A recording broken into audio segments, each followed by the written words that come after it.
Hello, everyone. Welcome to our 10 Commandments of Black Economic Power Book Club. Again, no need to have the book. We will be reading it to you. And I'm super excited because I have a guest joining me today.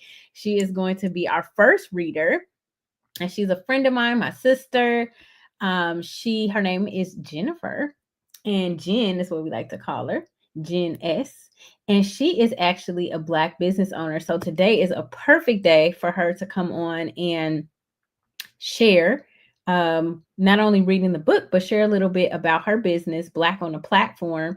And she's going to tell you how you can collaborate with her to promote your own business, right? Because my goal here, again, is to make sure as women, we feel comfortable discussing finances and we have a safe space to do so. And one way we can do that is by building up our businesses.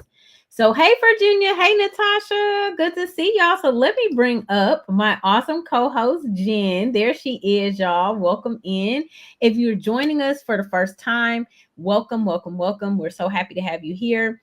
If you have your book, go ahead and grab it. We're starting. Let me make sure I get it right. We're starting on page 25 today. And Jen is going to start us off. But Jen, is there anything you want to tell the audience before we get started? I'm super excited to be here. Thank you, Mia, for having me. I am a business owner. Like she said, I have started my Black on the Platform Black Business Directory, and we'll be launching it very shortly. So I'll share some information in the chat after I read. I am currently an educator of 24 years, and I homeschool my children.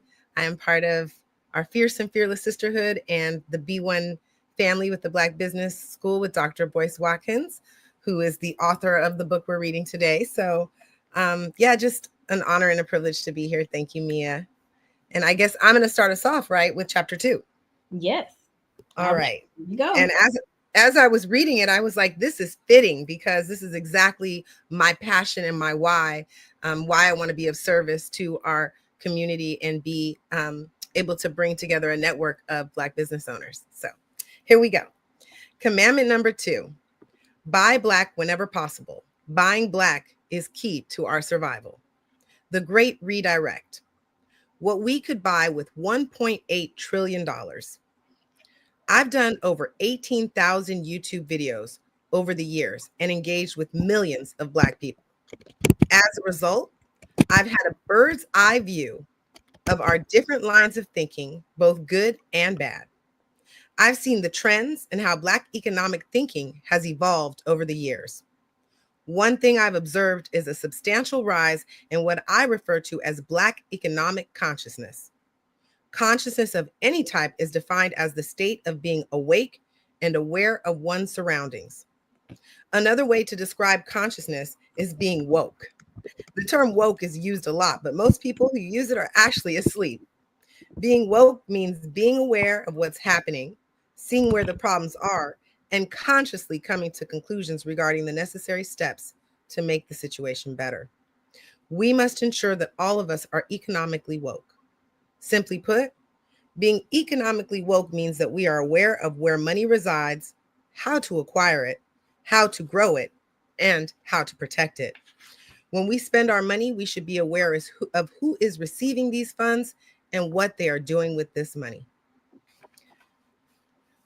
Whew, sorry, I just got excited because the potential of what we can do with this money and where it's going and how we can benefit each other, Okay. Economic wokeness is critical because the Black community loses well over $1 trillion per year in wealth that goes into the hands of those who take advantage of the fact that millions of our people are asleep at the wheel when it comes to finances. Wait, can we pause right there? Yes, Jen? please. Let's talk about that, y'all. So I literally just got out of an amazing discussion with a group of educators around being asleep at the wheel when it comes to finances. And I imagine that each of us here have decided that we no longer want to be asleep. We want to live out loud and really like understand how to take our finances to the next level. And I'm curious, for those of you who may in the past have been asleep, okay, what was the thing? Let me know in the chat. What was the thing that triggered you that said, I need to do something different about my finances? That's what I want to know. Because I really, I know people are hurting financially, and at what point, like, how much pain do we need to go through before we have that epiphany that we need to do something different, right? Like, nobody's coming to bail us out. Who knows if we're going to get reparations, in our lifetime, I should say. We don't know, right? Exactly, Natasha. Thank you for sharing that. Sometimes, it takes something really major for us to decide, what? I can't bury my head in the sand anymore. I got to do some, I have to be proactive. Okay. Go ahead, Jen. No, I think also some of us, as we look towards retirement, who are still not completely off of what Dr. Boyce calls the plantation, we look at the financial situation and see that it's dire, that we are ill prepared for, even for the medical care that could potentially be needed. In the cost of that, um, housing, food, everything's inflated lately. So it's kind of like a red flag that's kind of making us woke instead of asleep at the wheel. And we are fortunate to have you as our financial coach to help us kind of focus on where we need to focus. Go ahead, Mia. Well, you know what? You hit a very delicate topic, because we have a retirement crisis, as you know, in this country, and people are not saving enough, right?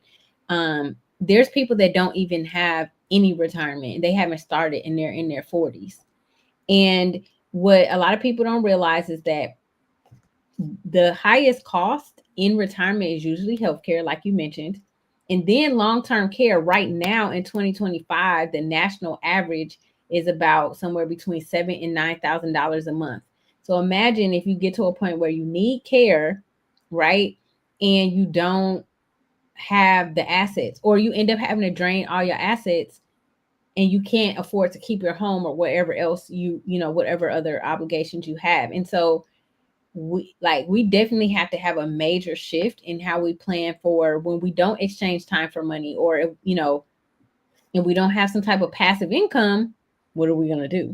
Right. And also those, retirement, not retirement, but these elderly nursing homes, the nursing homes, they are way above the average of living. They're very expensive.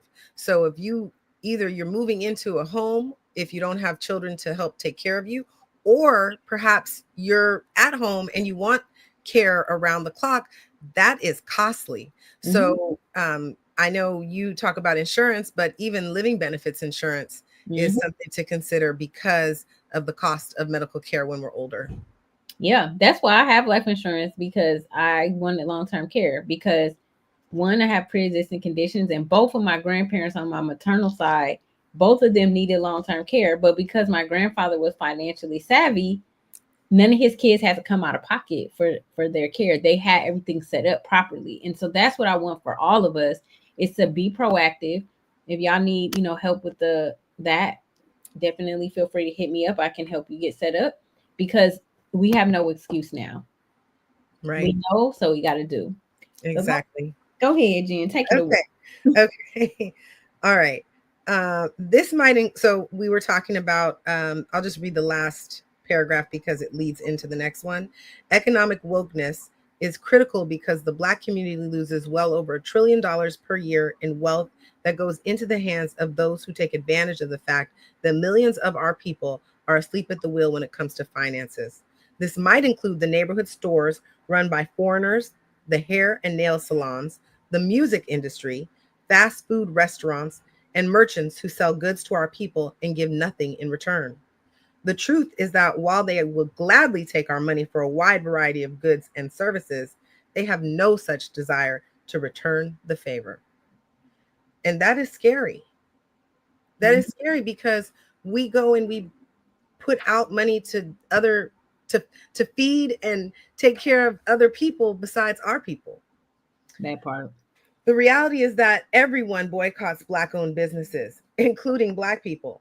Black owned businesses aren't just shut out of global commerce in a multitude of respects, but they are often passed over by Black people who firmly believe that Black people are less competent than whites.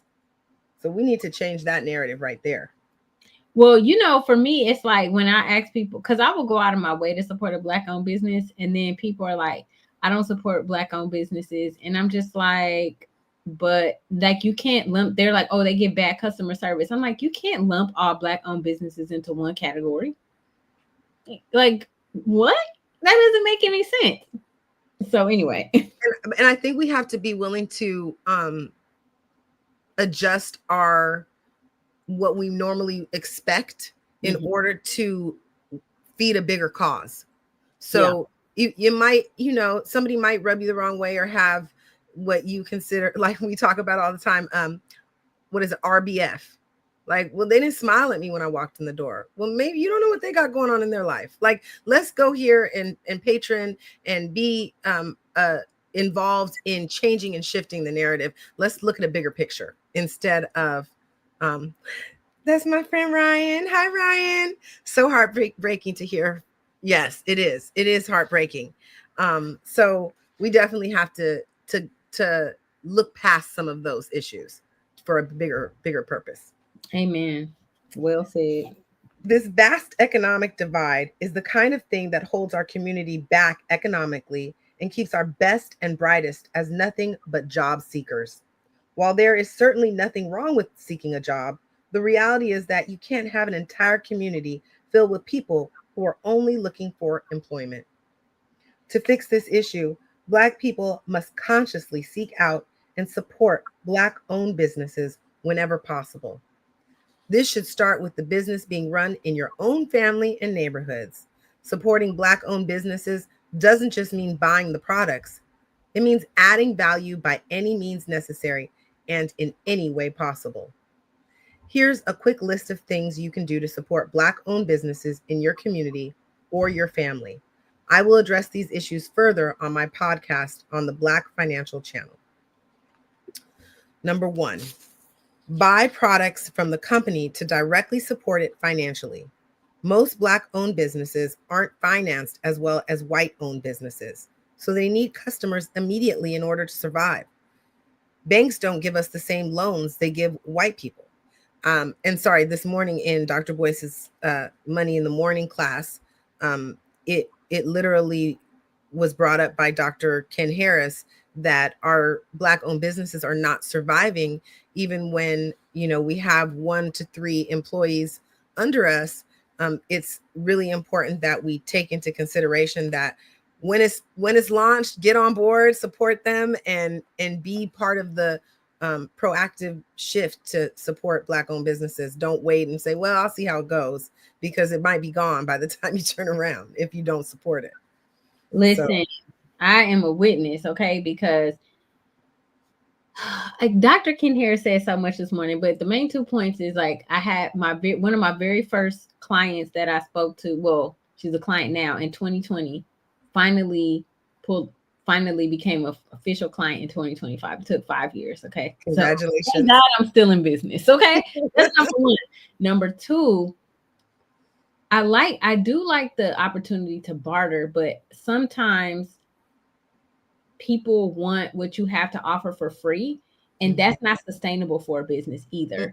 And so that is a very tricky line to toe, because of course you don't want to always just be charging people for every single thing, but like, time is money. And so, people always like, oh, can you do this? Can you do that? And it's like, I can, but if I always do that, then now I'm not profitable, and now I'm gonna have to go back to work because I'm not making any money because everybody wanted for free. So I think there's a fine line with that. But anyway, that's another topic for another day. No, but it's absolutely true, because being a teacher, it's like, oh, my child needs this help with this, and so and so could use support with this. Oh, can you help them with it? My services are not free, or it's like you have to pay me what I weigh. You can't just expect, because that's my profession, that I'm just gonna help everybody out. So I totally understand. All right, number 2, market the business to your friends and family to help them find new customers. Customer testimonials and word of mouth marketing is very powerful. Don't just waste time on social media. Use it to help the people you love. That's beautiful. Number 3, offer advice or support on how the business can improve. There's a lot of knowledge, skill, experience, and feedback we can give our friends. Why not leave a supportive comment in the chat or inbox on how they might do things better? And we have to be willing to accept constructive criticism. That part. And not personalize it. And I'm guilty of that too, where I say, this isn't about me. There's a bigger picture. Let me move my feelings out of the side, to the side, because we need to grow and better ourselves. So 100%. remind me of that, Mia, when I start getting criticism for things. Okay, I will. Like, remember what you said, sis. All right. Number 4, offer free labor to a business being run by a loved one or friend so they can save on payroll costs. If you have some free time, why not invest in a loved one's struggling business on a volunteer or IOU basis? Number 5, offer financial support or financing for the funding of a business venture so the company can expand and overcome cash flow issues. If you trust your loved one and the business is solid, why not consider becoming an investor? Be careful though, because this involves legal contracts. Yes. If you're going to do that, make sure you have a contract before you start. Number 6, share ideas on products and markets that the family business might explore. A good idea can launch a business to the next level. This might include new products or new markets that the business can explore. Great ideas are powerful when they are executed. And lastly, number 7, partner with a Black-owned business in joint ventures and other ways you can make money together. If there is a connection between your business and your loved one, a few conversations might help you explore common interests and objectives. By being economically conscious of how we support Black-owned business, we can create an environment where businesses succeed, jobs are created, and prosperity is abundant. This is how we build a better future for our children. Is this the next section, or it's A, we should own the hair care industry, music, and sports. We should have our own leagues. Well, let's unpack what you just read. You just basically outlined how we can support Black-owned businesses and community. So I'm just curious to know for y'all in the chat. Y'all quiet tonight, so we want to know your thoughts on, one, do you agree with this? And 2, how do you support Black-owned businesses, or how do you plan to support Black-owned businesses if you do plan to do so, right? Because there are still people, like I said, that don't necessarily feel like it's important, like it doesn't matter, but not understanding that as Black business owners, we don't have the same access to capital as our counterparts do. A lot of times we're bootstrapping to get our businesses, like basically like I funded my own self, right? And then one day I met a funding coach and she was like, oh yeah, you could get funding. But then I was like, well, do I want to go into additional debt? So there's just like a lot of different things that is unique to our community. But if we help each other, we can have businesses that are sustained for generations, where we can pass it down. So what are y'all thoughts in the chat? I want to know what are y'all thoughts about what Jen read so far? And then what else do you want to add, Jen? Anything else? Well, thank you, Mia. I want to add that we need to shift our collective, our community, and our culture back to amicable interactions, where I remember when we would walk into a store and a brother saw another brother, it was the head nod. Mm-hmm. And it was, how you doing, brother? What's going on? What's happening? And we need to go back to that type of interaction with one another, where we honor and recognize each other in presence, instead of just looking forward, not giving each other acknowledgement. So just acknowledging one another and recognizing each other's worth. I saw you share some of the feedback. Did you want to speak to that? Yeah. So we have Natasha and Ryan. They both look for Black-owned businesses, and I like that Ryan pointed out the being loyal, right? Mm-hmm. So that's super duper important. Like, once you find a place, I'm a loyalist too, Ryan. To be honest, like what, like I drive 30 minutes to go get my hair and nails done at a black owned salon. I know the owner, love the owner. You know, she wants to do some work with me. And that's the thing. It's like if you go seek it out, you never know. Like you might have a collaboration come out of it. Like you might be sent to that place to be a blessing to that owner. Like you never know Absolutely. what can come out of it. And then Olympia says that she agrees that we should support Black owned businesses. How do you deal with those Black owned businesses that are not providing great service but attitude? So that's a great question, Olympia. So what I've done in the past, so I use like if I got attitude at a certain place, like I will be like, I'm not going there anymore. But again, I don't want to judge a whole establishment based on one person. Now, if everybody is like that, that's a different story. But what I started to do, empower myself, is to ask to speak to the owner or the manager, and I will say, hey, I don't want to get so and so in trouble, but this is not very welcoming, or whatever feedback that I have for them. I just want to let you know because I don't want this to impact your business, business owner to business owner. I would say something like that. And I think it's important that we don't necessarily lower our expectations, but like you said, be a advocate for yourself. Like, this is what I would like to see for when I come in here. It would be great if this was happening. I'm going to drop in the chat my guide to conscious consumerism. You said you actually go out of your way to get your hair and nails done somewhere. And so it's a great starting point to reflect on. I think I typed something wrong. I'm going to do it again.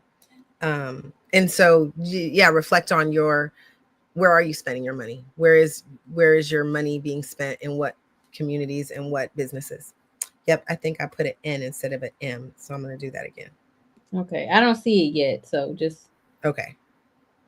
I just wanted you to know. And Deborah says that she plans to, but sometimes their prices far exceed the competition. And if she can, she will support. And that can be definitely true because I know that well, so I sometimes I don't mind because one, just I want to support, and two, you get what you pay for, right? So sometimes if it's better quality, then I don't mind paying the extra. Um, but if it's not, like the best quality or whatever, then I can definitely see why that could be a challenge to work around. Absolutely. Yeah, absolutely. Reginald says too few manufacturers. Yes, we don't have the infrastructure, like the distribution centers and things that other cultures have. Um, Ooh, now this is good right here, Natasha. Yes, a lot of businesses don't know good business etiquette or good customer service protocols. Absolutely. So you have to think like this is what I think about when I think about Black owned businesses is that you know if you didn't come from a family that already had businesses in place, for example, right? You got to think like a lot of these big corporations like are generational, right? They've been around for decades or maybe even a century, right? And so a lot of us are starting from scratch, right? We're brand new to this and we're just trying to figure it out. And some people, like I have one client, she was like, there's nobody in my family that owns a business, so I don't even know up from down. And so it's like you're trying to build the plane as you fly it. And not to say that you shouldn't have proper protocols in place. You have to make that decision as a business owner that I want to learn and I want to do right by my clients and my customers. And I think that's a decision that the business owner has to make, and they have to go do the work and or hire the people who know how to do those things so that they can have you know a good basically a good product and a good outcome. Yep. Oh, thank you, And Deborah. no one is self-made. That's a book. And it is true. We cannot do this by ourselves. Dr. Hallman talks about how it takes a village, and we don't need to be in our own merit, in our own struggle to be successful. We need to be able to help one another. I can tell you, Mia has been phenomenal in helping me as I'm a new business owner, having had 7 years. Did you celebrate your 7-year anniversary this past year? Yep. Right. So you've been in the game, things I don't know. And it's been a blessing to be able to have our weekly sessions and just meeting up and having accountability. I know Ryan, your keto cousin who's on today on the call, she, when I felt like I couldn't do it and I wanted to quit, she was, that gentle hand on my back, like, come on, you could do it. And so my sisterhood, our fierce and fearless sisterhood, Deborah, Natasha, Mia, me, all of the women, Leilani, all of us who continue to support each other, it really makes a difference in persevering and not giving up and saying, like, I can do this. Some of us need that extra support. And so just acknowledging one another and supporting each other is key. Yes. And getting mentorship. Like, really, what I wish, I don't have the capacity to do this, but if I did, I would literally put together, like, here is a simple checklist of what you need to do. Because a lot of times new business owners worry about the wrong thing at the wrong time, but they don't know that. I'm not judging anybody, because it took me a lot of trial and error to figure out stuff, right? And I had mentors, but even finding the right mentor can be a challenge sometimes. But you need somebody that can just say, here's how to file an LLC, here's how to get the DBA, this is what you can do for a website, just real simple stuff.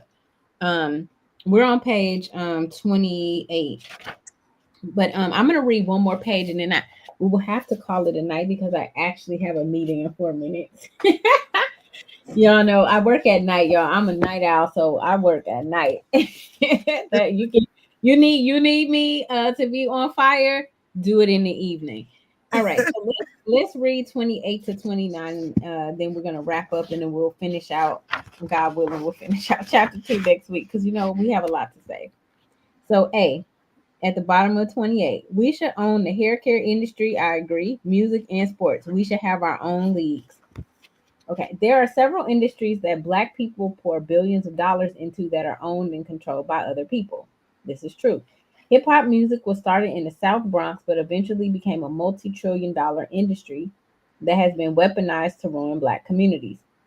Black hair is a massive industry where millions of Black women spend their last dollar.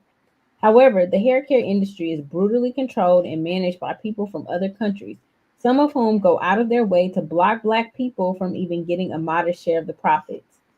There are numerous other industries where Black people input billions of dollars, billions, okay, that's wild, every year, and own almost none of it. Ooh, I can't even imagine. Much of this disparity started with integration. We were integrated into America for at least two reasons. One, America needed more workers to maintain its industrial dominance. And two, Black consumer spending became a huge segment of American economic growth. For some reason, we thought we were being integrated because everybody loved us. The reality, however, is that we were being integrated because we are a valuable economic commodity. I have never understood why we never learn to love ourselves, since it's not safe to import your self esteem from another community. So we're going to end there tonight. And, you know, I know it's only a few of us on here tonight, and it only starts with one person changing their mindset. That's how you change the world. But I really want us to, maybe there's somebody, that's not on here tonight that needs this message. And they need to be encouraged to come support the community. Maybe they're a Black owned business, and maybe by you reaching out to them and saying, hey, can I offer a helping hand or support you in any way, that can lift their spirits, because you never know, they might be on the verge of quitting, but by you encouraging them or you supporting them, can take them off the edge. So Jen, do you want to leave any imparting words before we? Just something Dr. Boyce says is that we have the juice, and we need to recognize our worth and our value, and you know do exactly what you're saying, make a difference in just one person's life, and that has a ripple effect. And so pay it forward. I agree 100%. And thank you for having me. I'm honored and privileged to be in your space, and so thank you again, and I look forward to more. Well, thank you so much for being on, Jen, and reading. If you want to read with me next week, thank you, Vine and Branch Ministries. Nice to meet you. And thank you everyone for coming and elevating your economic consciousness. So, Jen, drop your link because I don't think it came through. Make sure you So drop. should I drop it on here? Yes. Because I Mhm. think, oh, okay. I was dropping it in the chat on my phone. Oh yeah, because it's not showing up. So No. drop. Yeah. Okay. So Jen is gonna drop her link where you can connect with her and be on her platform where you can showcase your Black-owned business. But make it a priority to at least support one Black-owned business this week before we get back together next week. Well, it has been a privilege. I love you all. Thank you for coming, and I look forward to seeing you next week, same time, same place. Awesome. Oh, I see it now, Jen. It's See? private. That's why. Oh, okay. We I get didn't it put it public. in the, Oh, here you let go. me see. Oh, I see. I was not joined the chat. I have not used there we go. Okay. And I know it's 5:30 on the dot and you gotta go. Let me do it really quickly. Unless somebody else wants to type it for me. There you go. It's right here. Oh, perfect. Thank you. There we You're go. welcome. Bye, y'all. Have a good night. Bye. Thank you. Thank you, Jen. Love you. Love you. Bye. Bye.